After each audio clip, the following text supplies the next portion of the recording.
Une autre instance appelée aussi à jouer un rôle, c'est la jeune association Objectif RER Métropolitain, qui a justement pour vocation de fédérer tous les acteurs de ces projets.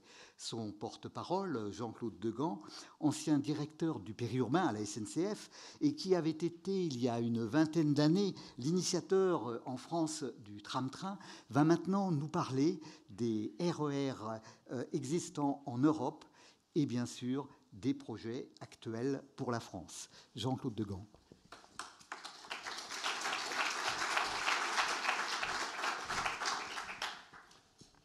Bien, merci, bonjour à toutes et à tous. Merci au président Zulesi de ses paroles chaleureuses sur ces RER métropolitains si nécessaires, si attendus et qu'il convient maintenant de mettre en place entre les collectivités organisatrices des transports, les différents partenaires des transports que vous êtes toutes et tous dans la salle. Donc nous avons fondé une association fédératrice qui vise à emmener l'ensemble des acteurs convaincus et en charge de cette ambition, cet objectif RER métropolitain. L'association a quelques mois. Nous pressentions effectivement que ce sujet majeur allait être à l'ordre du jour de l'actualité politique de ces semaines, mais sans doute de la décennie qui vient. Et donc, nous avons commencé à travailler, parce que la matière est attendue, mais le sujet reste neuf, néanmoins. Donc, nous vous présentons aujourd'hui un état des lieux des systèmes qui existent en Europe. Aujourd'hui, il y a 70 réseaux RER qui existent, de type RER qui existent en Europe. Nous en avons 15 en Allemagne, et nous avons des tram-trains aussi, il y en a 5, 14 en Espagne, 13 en Suisse, une dizaine de systèmes ferroviaires urbains en Italie, en Scandinavie, la Elizabeth Line en Grande-Bretagne, mise en service en juin dernier par Feu la Reine, et bien sûr l'Île-de-France qui fait figure d'exception par la taille de son réseau. Donc cela nous donne cette carte d'Europe où vous voyez effectivement que quelque part les systèmes RER c'est la norme pour les bassins d'agglomération. Ce ne sont surtout pas une solution qui serait une solution uniquement parisienne en ce qui concerne la France. Quelque part, en décidant de mettre en place ces systèmes, nous allons rejoindre une certaine normalité européenne. C'est la fin d'une certaine exception française et c'est sans doute un nouveau modèle de développement des transports urbains dont il s'agit dans notre pays. Alors, dans notre pays, cela a été dit, nous avons 4 systèmes, le méga RER d'Île-de-France et les Strasbourg, Bordeaux et celui de la périphérie de Genèse. Nous avons recensé 13 sujets, 13 projets aujourd'hui qui sont d'actualité. Nous avons aussi recensé des attentes dans ce domaine-là, dans des agglomérations de moindre taille, sachant que on ne part naturellement pas d'une feuille blanche. Il y a déjà des systèmes de desserte périurbaine qui existent, qui ne demandent souvent qu'à être densifiés. Donc on pense que quelque part, il y a un saut d'offre assez facile à faire, qui consiste à densifier les systèmes existants, sans parler des tram-trains qui ont été évoqués, où il y en a quelques-uns sur notre territoire. Donc ça nous donne effectivement cette carte de France. Alors il y a une trentaine de sites sur cette carte. Généralement, vous connaissez effectivement les grands bassins d'agglomération. On a vu ces dernières semaines des agglomérations. Je pense par exemple au bassin de peau, tarbes lourdes, faire émerger une problématique également qui semble émerger du côté de La Rochelle. Ce matin même, Chambéry nous fait savoir effectivement son intérêt pour une réflexion de ce type. Donc voilà la carte de France sur laquelle nous allons travailler dans ces prochaines semaines.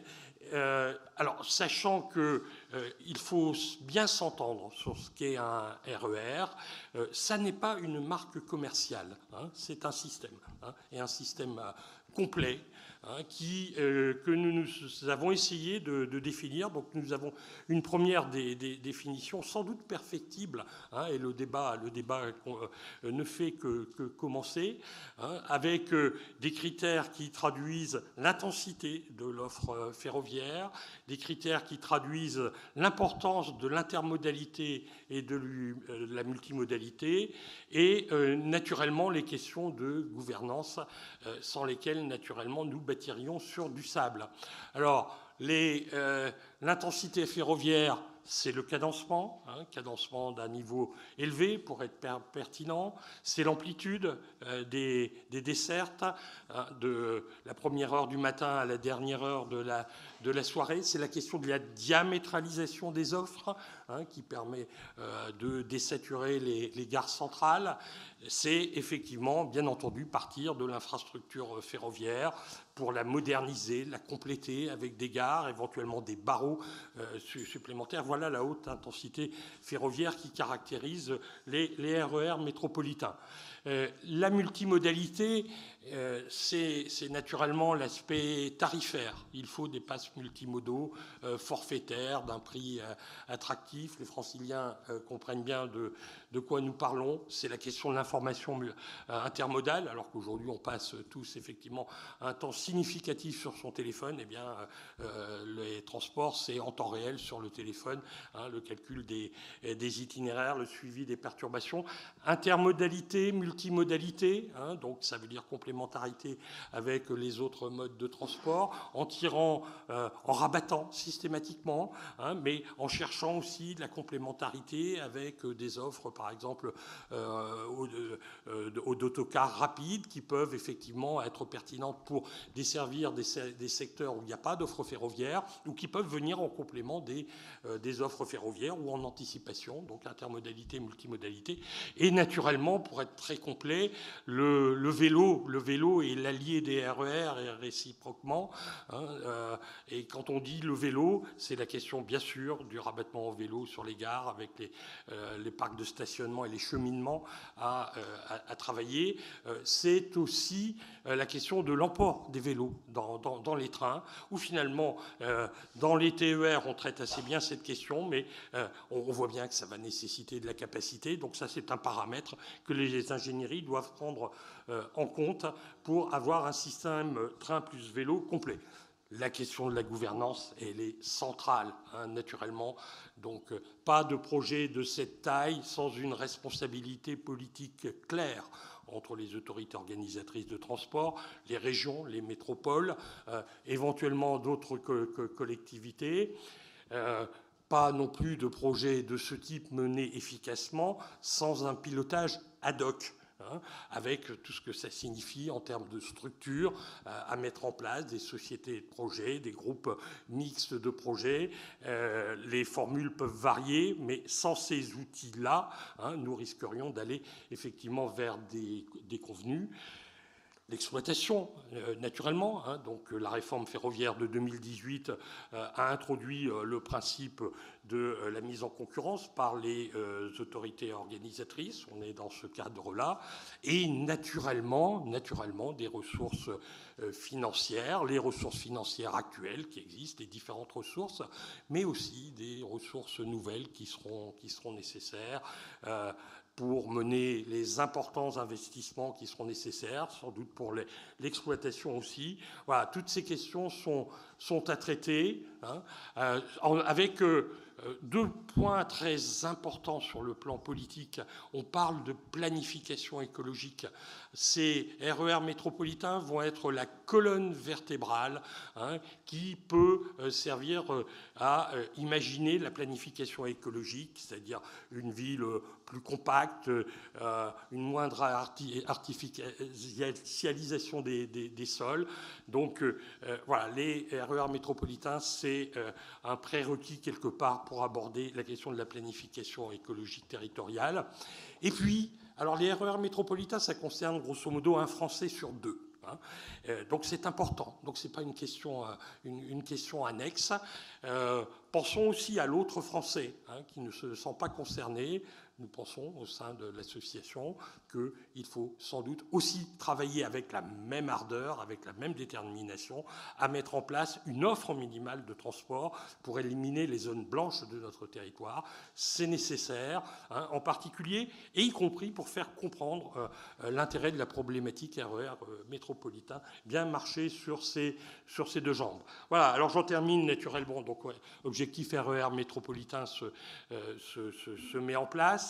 Nous avons commencé à travailler, donc garantir le succès de la mise en place de ces projets.